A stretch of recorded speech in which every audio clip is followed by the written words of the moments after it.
Hello guys, आज हम banker's algorithm and operating system पढ़ेंगे। First of all, operating system एक ऐसा सब्जेक्ट है तो जो थर्ड ईयर बीटेक में पढ़ाया जाता है and it is one of the important subject, ना ही सिर्फ बीटेक के लिए बट ऑल्सो आगे आने वाले कॉम्पिटिटिव एग्जाम्स के लिए भी, जैसे कि गेट हो गया या अदर इम्पॉर्टेंट प्लेसमेंट एग्जाम्स हो गए। उन सब में operating system is one of the most important subject. और जब सब्जेक्ट का वेटेज देखा जाए, bankers algorithm has a significant weightage in operating system. तो हमें बैंकर्स एल्गोरिथम आना ही चाहिए। चाहे आप कौन से भी एग्जाम्स ले लो, उसमें या तो थियोरी क्वेश्चन आएगा या फिर प्रॉब्लम सॉल्विंग क्वेश्चन आएगा। तो आज हम theory of bankers algorithm cover करेंगे और आने वाले वीडियोस में हम problem solving of bankers algorithm complete करेंगे। So let's start with the theory of bankers algorithm right now. First point, जैसे कि हम देख सकते हैं कि it is a deadlock avoidance and resource allocation algorithm. यहाँ पर डेडलॉक अवॉइडेंस क्यों कहा गया है? क्योंकि ये डेडलॉक अवॉइड करता है और डेडलॉक एक ऐसी कंडीशन है जहाँ सेट ऑफ प्रोसेसेस, मतलब एक सिस्टम में बहुत से सेट ऑफ प्रोसेसेस होते हैं और कोई प्रोसेस अगर एक रिसोर्स के लिए वेट कर रही है और एक रिसोर्स को होल्ड कर रही है, जब ये कंडीशन आती है तो डेडलॉक कहा जाता है। तो it is important to avoid deadlocks rather than preventing. It is more important to avoid deadlocks. So banker's algorithm is a deadlock avoidance and resource allocation algorithm. Second point देखें तो it is a smart way for computer systems to manage how program use resources like CPU, time, memory, etc. यहाँ पर resources काफ़ी चीज़ें हो सकती है, जैसे इनपुट आउटपुट डिवाइसेस। आपका प्रिंटर ले लो, कीबोर्ड ले लो और काफ़ी इनपुट आउटपुट डिवाइसेस। फिर सेकंड, सीपीयू टाइम हो सकता है, मेमोरी हो सकती है, रैम हो सकता है। ये सब रिसोर्सेज के अंडर आएंगे।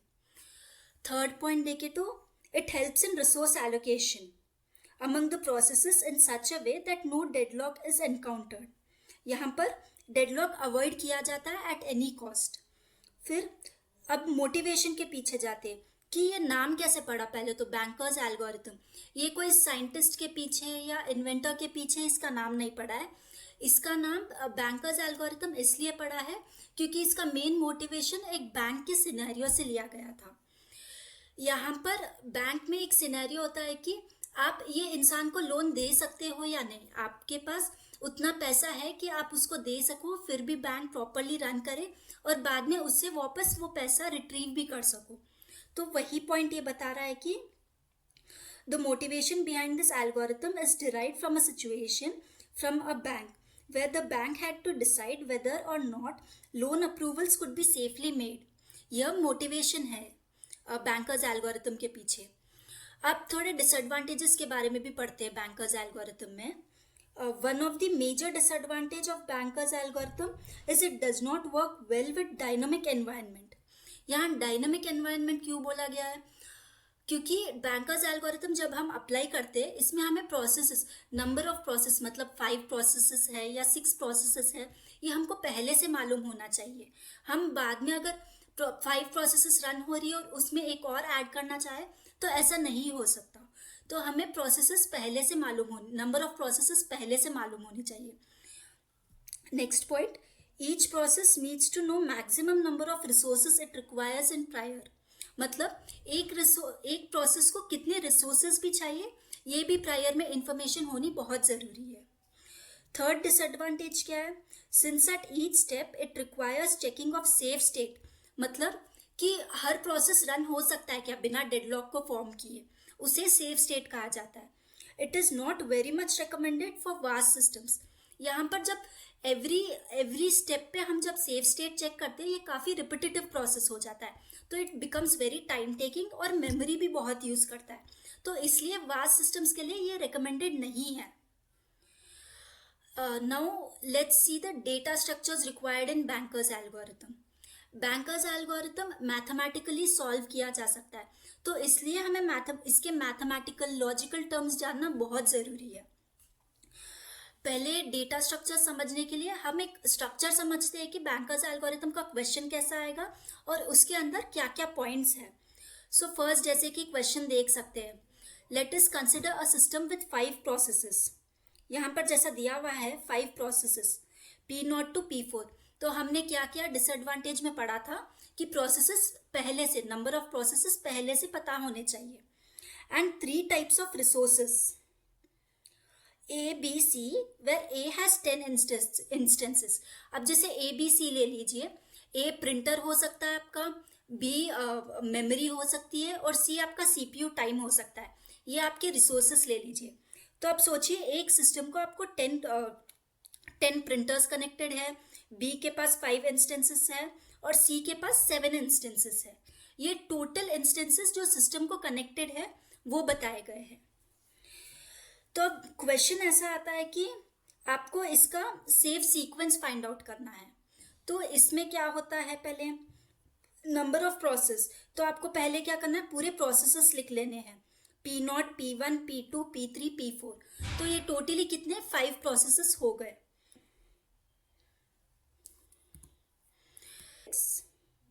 यहाँ पर n क्या है, पहले तो n is number of processes, मतलब 5 प्रोसेसेस जो दिया हुआ है that is n। This 5 is n and A, B, C this 3 is m। So n is number of processes and m is number of resources।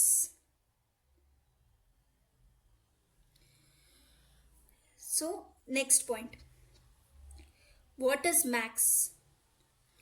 Max is n cross m matrix, मतलब number of processes against number of resources A, B, C। So इसमें 5 cross 3, 5 cross 3 का matrix है। If max of i comma j, अब जैसे P1 of j में ले लीजिए आप a का सेकेंड वाला a, तो इसमें क्या हो गया, is equal to k which is 3। Then process Pi can request maximum of k instances of resource type Rj। मतलब P1 जो प्रोसेस है वो मैक्सिमम ऑफ 3 प्रिंटर्स रिक्वेस्ट कर सकता है।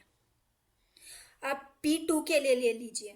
P2 क्या है, एक प्रोसेस है P2, और वो A मतलब प्रिंटर लिया था हमने, तो वो totally 9 printers, maximum of 9 printers request कर सकता है सिस्टम के लिए। ये एलोकेटेड नहीं है, ये मैक्सिमम रिक्वेस्ट है, मतलब मैं मैक्सिमम कितने रिक्वेस्ट कर सकती हूँ। तो ये हो गया। Second is available. अवेलेबल क्या है, vector of length m। Vector क्यों कहा गया है, क्योंकि ये एक 1D डेटा स्ट्रक्चर है। This is not a 2D data structure like max. Max एक मैट्रिक्स है जो कि 2D डेटा स्ट्रक्चर है, where as available is 1D data structure, जिसमें m, उसकी लेंथ m होगी। m क्या है आपके पास, number of resources A, B, C, तो 3, तो 3, 3, 2, इसकी लेंथ भी 3 हुई।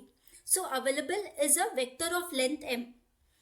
इफ अवेलेबल ऑफ j, मतलब अवेलेबल ऑफ प्रिंटर्स ले लो j 0 is equal to k, यहाँ पर 3 है जैसे इंस्टेंस के लिए, then there are k instances of resource type Rj। तो अभी अवेलेबल इसके पास 3 है, 3 प्रिंटर्स अवेलेबल है। दूसरा एलोकेशन। एलोकेशन भी n क्रॉस m मैट्रिक्स है। n क्रॉस m मतलब 2D मैट्रिक्स है, ये भी 2D डेटा स्ट्रक्चर है। So if allocation of ij is equal to k, then process Pi is allocated k instances of resource type Rj। यहाँ पर allocation, allocation का मतलब क्या है, अब मेरे पास P0 प्रोसेस है और 0 है, मतलब 0 printers are allocated to process P0। अब जैसे 1 है, एक रिसोर्स टाइप ले लीजिए आपका इनपुट डिवाइस कीबोर्ड, तो 1 keyboard is allocated to P0, मतलब वो P0 के अंडर काम कर रहा है।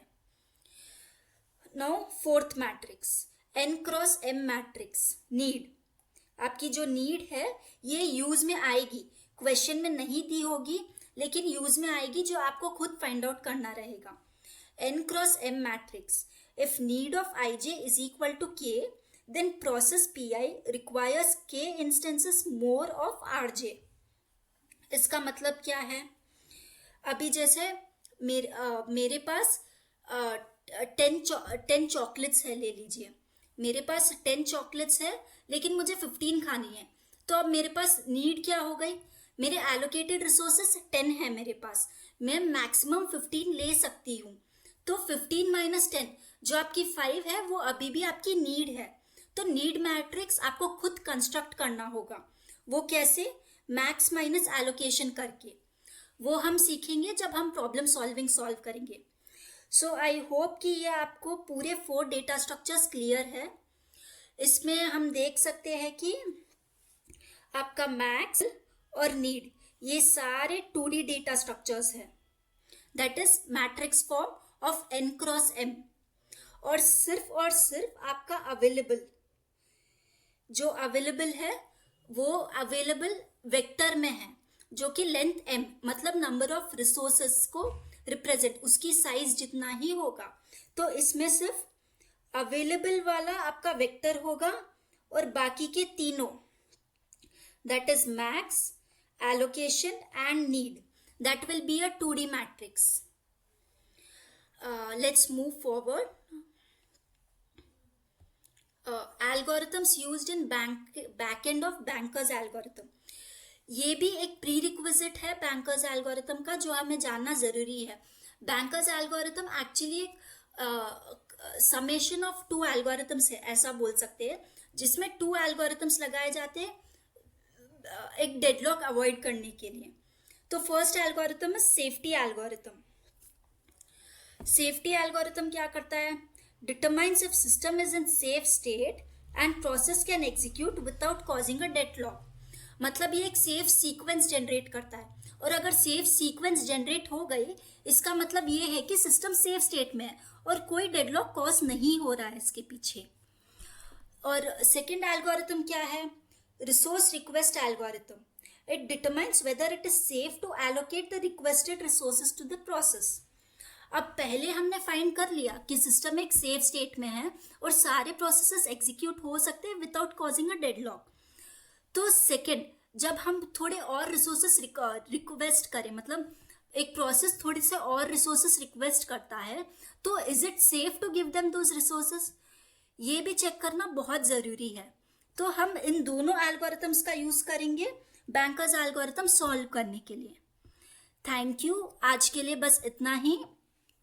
हम इस वीडियो को वापस कंटिन्यू करेंगे जब हम बैंकर्स एल्गोरिथम पे ये सेम प्रॉब्लम सॉल्व करना सीखेंगे, और ये जो सम है इसमें एक सेफ सीक्वेंस जनरेट होगा या नहीं होगा, और अगर होगा और दूसरे प्रोसेस ने वापस रिसोर्सेस रिक्वेस्ट किए तो उसे वो रिसोर्सेस देना सेफ होगा या नहीं, वो भी डिटरमाइन करेंगे।